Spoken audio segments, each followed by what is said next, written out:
जटा अब आया कि नहीं आया कोई है? पिंडी पिंडी पिंडी पिंडी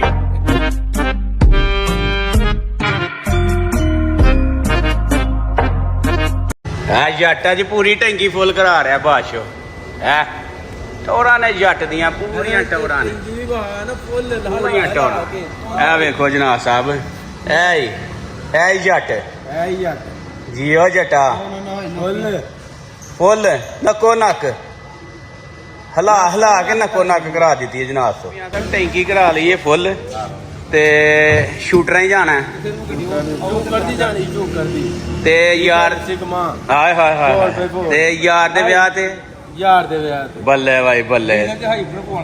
ते डीजल च भी हाई ओक्टन पूछते पे ने बाजवा साहब आया कि नहीं आया कोई है ते 22 इंची दे पवा के ते ओके करो तुसी हैं ओके। गड्डी नीवी जी करा के 22 इंच दे घुमा के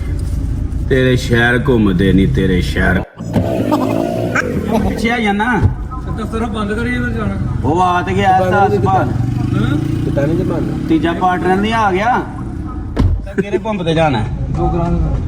डोगरा वाली डोगरा दे पंप ते अच्छा गराज वाली पालिश मारी डोगरा दे पंप ते जनाब साहब जाना जी। ते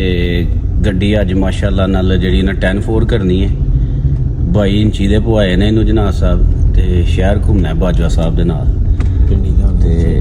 अल्लाह दी मेहरबानी दे नाल सुबह इंशाअल्लाह ताला साडा वीर साडा जिगर साडा दिल दा टोटा तैयब अहमद बाजवा चौधरी तैयब अहमद बाजवा सॉरी यार पिछला ना कर चढ़े ते जनाब साहब सवेरे जा रहे ने शूटरा मारदे पिंडी पिंडी पिंडी पिंडी ए बाशो ये सवेरे सिगमे ते जा रहे बाजा साहब इन्हां नूं हुण गड्डी लश करके देन लगे हैं पूरी कि बाजा साहब साडा चोरी भरा विच बैठा है जरा टोरा होन पूरियां टोरा कड्डेगा बाशो सवेरे ते बाजा साहब खैर नाल जा रहे सुबह हाँ जी माशाल्लाह कह रहे ने खैर नाल कैमरे सामने थोड़ा थोड़ा शर्माई जांदे ने बाजा साहब लेकिन बंदे पूरे घैंट ने यकीन करो जे तुसी इन्हां नूं भी किसे दिन 22 इंची दे पवा देने ने पुट्टी आउन हर शै थल्ले क्यों जी मियां साहब तुसी भी कोई गल बात सुनाया करो ना तुसी चुप ही कर रहिंदे बाजवा साहब कर राणा साहब दी मोहब्बतां ने जनाब मेरे हिस्से दे अज बाजवा साहब बोलदे नहीं भरा दी सारे चंगी उम्मीद रखी दा गल दा गुस्सा ना करें। ਇਹ ਹਕੀਕਤ ਬਾਤ ਹੈ ਕਿ ਇੱਕ ਚੀਜ਼ ਮੈਂ ਤੁਹਾਨੂੰ ਯਕੀਨ ਕਰੋ ਦੱਸਾਂ ਜੇ ਕਿ ਐਕਸਪੀਰੀਅੰਸ ਵਾਈਜ਼ ਬਾਜਵਾ ਸਾਹਿਬ ਸਾਡੇ ਤੋਂ ਸੀਨੀਅਰ ਨੇ ਏਜ ਵਾਈਜ਼ 19-20 ਦਾ ਹੀ ਫਰਕ ਹੈ ਇੰਨਾ ਜ਼ਿਆਦਾ ਨਹੀਂ ਪਾਉਣਾ ਫਰਕ ਤੇ ਗੁੱਸਾ ਕਰ ਜਾਂਦੇ ਉਹ ਏਜ ਤੋਂ ਜ਼ਰਾ ਥੋੜਾ ਸਾਰਾ ਗੁੱਸਾ ਕਰ ਜਾਂਦੇ ਨੇ ਤੇ 19-20 ਦਾ ਹੀ ਫਰਕ ਪਾ ਲਓ ਤੁਸੀਂ ਅਸੀਂ ਚਲੋ 19 ਕੁ ਵੱਡੇ ਨੇ ਤੇ ਉਹ ਚਲੋ 20 ਕਰ ਲਓ ਤੁਸੀਂ ਤੇ ਲੇਕਿਨ good man nice personality nice guys ਠੀਕ ਹੈ ਵੈਸੇ ਤੁਸੀਂ ਵੀ ਸਾਡੇ ਬਾਰੇ 'ਚ ਕੋਈ ਤਾਰੀਫੀ ਅਲਫਾਜ਼ ਕੋਈ ਬੋਲ ਛੜੋ ਕਿ ਤੁਹਾਨੂੰ ਤੁਸੀਂ ਸਾਡੇ ਭਾਈ ਹੋ ਵੀਰ ਹੋ ਜਿਗਰ ਦੇ ਟੁੱਟੇ ਹੋਏ ਜਨਾਬ ਸਾਡੇ ਐ ਜਨਾਬ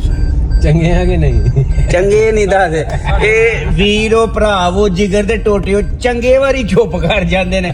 ਬਸ ਆਪ ਦੱਸੋ ਨਾ ਗੁੱਡ ਤੁਸੀਂ ਯੈਸ ਐਂਡ ਕਰੋ ਓਕੇ ਕਰੋ ਓਕੇ ਕਰੋ